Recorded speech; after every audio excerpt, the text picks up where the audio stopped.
Welcome to the Unraveling the Scriptures channel. Europe is a vast continent, home to countless peoples and cultures that have shaped the history of humanity. But have you ever wondered what the true origin of the European peoples is? What if I told you that the Holy Scriptures hold clues about this lineage? That there is a hidden ancestral connection between the Europeans and the biblical accounts? In this video, we will delve into the deep roots of Europe to reveal the hidden origin of the white peoples according to the Bible. Get ready for a surprising journey through the Scriptures and forgotten history. Stay with us and discover secrets that might change your perception of the past. The hidden origin of Europeans, according to the Bible. Europe is a vast continent composed of numerous countries, each with its own culture and history. Among them we find Germany, Austria, Poland, Hungary, France, Italy, Romania, and many others. But have you heard that the Holy Scriptures reference the origins of the European peoples? Yes, the Bible mentions nations that gave rise to the peoples of Europe, naming them after their ancestors. In the book of Genesis, chapter 10, we find genealogical records pointing to the ancestors of various civilizations. For those who interpret biblical texts considering their symbolism and historical depth, the Scriptures reveal fascinating details about the origins of different peoples and nations. Among these peoples are the Greeks and Macedonians, who are mentioned in the Bible as direct descendants of Japheth, one of Noah's sons.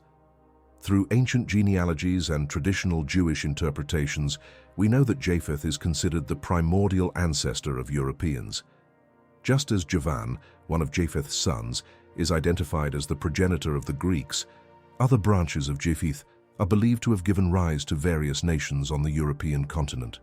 This knowledge, preserved through the centuries, reinforces the idea that biblical traditions and historical accounts intertwine, offering a unique view of the origin of the European peoples and their connection to humanity's distant past. The name Japheth carries a profound meaning. Traditionally, it is interpreted as beautiful or pale, but its meaning may also be connected to the idea of expansion or multiplication. This makes sense when we observe how European peoples expanded throughout history, colonizing lands and influencing civilizations in different parts of the world. In biblical tradition, the European peoples are called Japhethites, as they are direct descendants of Japheth, Noah's son. However, it is not only in the Bible that we find this designation. Linguistically, Japheth's influence extends beyond the religious realm. The Indo-European language family, which includes languages such as English, German, Russian, Ukrainian, French, Spanish, and many other European languages, is also referred to as the Japhethite language family. This naming refers to the biblical ancestor of the European peoples, reinforcing the connection between biblical genealogy and the formation of Western civilizations. This relationship between linguistics and biblical tradition demonstrates that the cultural and historical traits of European peoples were not only recorded in sacred texts, but also left deep marks on how languages and identities were shaped over the centuries. The Holy Scriptures mention the progenitors of the European peoples in chapter 10 of the book of Genesis, and also in the book of Chronicles. In these passages, we find Japheth's lineage, which includes his 7 sons and grandsons. Through the names of these descendants, it is possible to trace the origins of the ancient Europeans. In antiquity, the Israelites themselves referred to the European peoples as Japhethites, and in some cases as Javanites, especially when referring to the inhabitants of the region of Greece, who were called the children of Javan. In the book of Genesis, the descendants of Japheth are mentioned by name. His sons were Gomer, Magog, Madai, Javan, Tubal, Meshech, and Tiras. The sons of Gomer were Ashkenaz, Riphath, and Togarmah, while the descendants of Javan included Elisha, Tarshish, Kittim, and Dodanim. An interesting point is the biblical identification of Ashkenaz as the ancestor of the Germanic peoples. This association has endured to this day and is recognized within Jewish tradition, with Ashkenazi Jews serving as an example of this historical heritage. The connection between the biblical narrative and the formation of European peoples offers a fascinating perspective on how the ancient Hebrews interpreted genealogy and the distribution of nations. As is widely known, Ashkenazi Jews refer to the regions of Germany and other areas inhabited by Germanic peoples as Ashkenaz.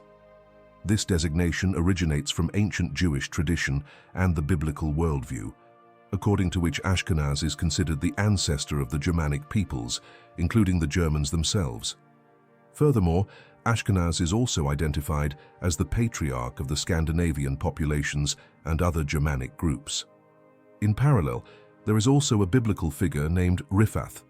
According to ancient interpretations, the Irish people, direct descendants of the Celts, had a consensus about their biblical ancestry. For them, Japheth would be the ancestor of the Celtic peoples. Japheth was the son of Gomer and the grandson of Japheth, and thus is recognized as the progenitor of the Celtic tribes scattered across Europe. Besides Japheth's descendants, we find other sons of Japheth, often associated with European peoples or populations genetically linked to Europeans. A notable example is Madai, mentioned in the biblical text. His identification refers to one of the nations descended from Japheth, and he is widely interpreted as the ancestor of the peoples who migrated to the region of present-day Iran, known as the Aryan or Iranian peoples, biblically referred to as the Madaites. Among these peoples, the Medo-Persians stand out, whose name resembles that of Madai. This reinforces the idea that Madai was the progenitor of the Madaite tribes, which gave rise to the Medes, Persians, Parthians, and other groups from ancient Persia.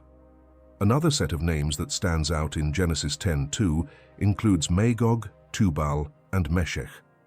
But who were these characters? Tubal and Meshech are identified as the ancestors of the Slavic peoples, including Russians and Ukrainians. This interpretation is based on the relationship between these biblical names and the historical origin of the peoples in the region. According to many scholars of biblical genealogies and the formation of nations, Russia and Ukraine would be the land of Gog and Magog, as Tubal and Meshech are frequently identified as the progenitors of these peoples.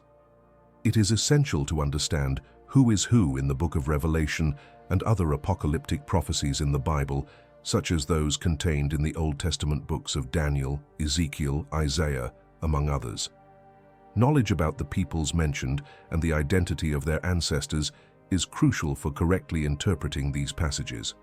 For example, Magog, Tubal, and Meshech are identified as the biblical ancestors of the Slavic peoples.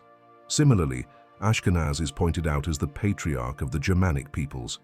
However, it is important not to confuse the Germanic peoples with the Slavic ones, as they are distinct groups, although all are genetically related as European peoples.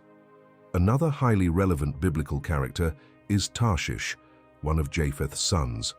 According to historical and genealogical interpretations, Tarshish is considered the ancestor of the Etruscans, a people who played a significant role in shaping the identity of the ancient Italians and Romans. While the Romans were not exclusively descendants of the Etruscans, the Etruscan heritage had a significant influence on their genetic and cultural composition. Additionally, the Romans also had Javonic ancestry, descending from Javan, another son of Japheth. This study of the biblical origins of European peoples helps to better understand their historical and cultural connections, providing a broader view of the formation of ancient civilizations. A fascinating curiosity about Javan, son of Japheth, is that he was not only the ancestor of the Greeks, but also of peoples who, though not Greeks per se, were closely related to them. These groups share historical and cultural roots, paralleling the Greeks in antiquity. Another interesting point is that the names of Japheth's descendants gave rise to many nations of antiquity, and many of these names have linguistic variations across different languages, such as Hebrew, Greek, and Aramaic. This similarity between names is the result of linguistic adaptation over time, influenced by the dispersion of peoples after the Tower of Babel incident. According to biblical tradition, linguistic diversity arose as a consequence of human wickedness, interrupting the unity of the original language sometimes called the Adamite language. From this division, countless languages and dialects emerged, shaping the world as we know it today. Among the sons of Javan, one prominent name is Elisha, or Elisha, identified as the ancestor of the Hellenes, Hellenes in Greek. The Hellenes were the peoples who gave rise to Greek identity in ancient times. Therefore, Elisha, the grandson of Japheth, is often pointed out as one of the progenitors of the first Greeks, the so-called original Greeks. Another descendant of Javan that sparks great interest in the scriptures is Tarshish, frequently mentioned in sacred passages. Considered the ancestor of the Tartessians, Tarshish is associated with a people who occupied the Iberian Peninsula in ancient times. The Tartessians are recognized as the first known inhabitants of the region, suggesting that the Portuguese and Spanish peoples have, in part, their origins linked to Tarshish. Although the Portuguese have other Japhethite influences, as well as a significant Semitic ancestry, their genealogy, according to biblical tradition, also traces back to Tarshish, reflecting the diverse roots that formed the present-day people. Furthermore, the cultural and historical presence left by the Tartessians in the Iberian Peninsula remains the subject of study and fascinating archaeological discoveries. Another notable descendant of Javan is Kittim, often associated with the island of Cyprus. The ancient inhabitants of this island, known as Cypriots, are traditionally considered descendants of Kittim, which reinforces the historical and cultural connection between the people of Cyprus and Javan's lineage. On the other hand, Javan's fourth son, named Dodanim, is a figure that generates some controversy among scholars. Many believe there was a transcription error, suggesting the original name should have been Rodanim. This linguistic variation could point to a connection with the Dardanians, an ancient Trojan people. Thus, this theory raises the possibility that the ancient Trojans, famous for their role in the Trojan War, could be direct descendants of Javan, further expanding the potential branches of his lineage in ancient history. Biblical genealogy and its historical interconnections are vast and full of intriguing details, offering fertile ground for various analyses on the origins of peoples. However, to avoid prolonging the topic too much, it is important to highlight one essential point. European peoples have their roots directly linked to Japheth, being therefore classified as Japhethites. This lineage not only connects Europeans to the ancient biblical accounts, but also suggests a deep link between modern civilizations and the peoples of antiquity, highlighting the rich influences that shape today's cultures. May God bless everyone, and see you soon.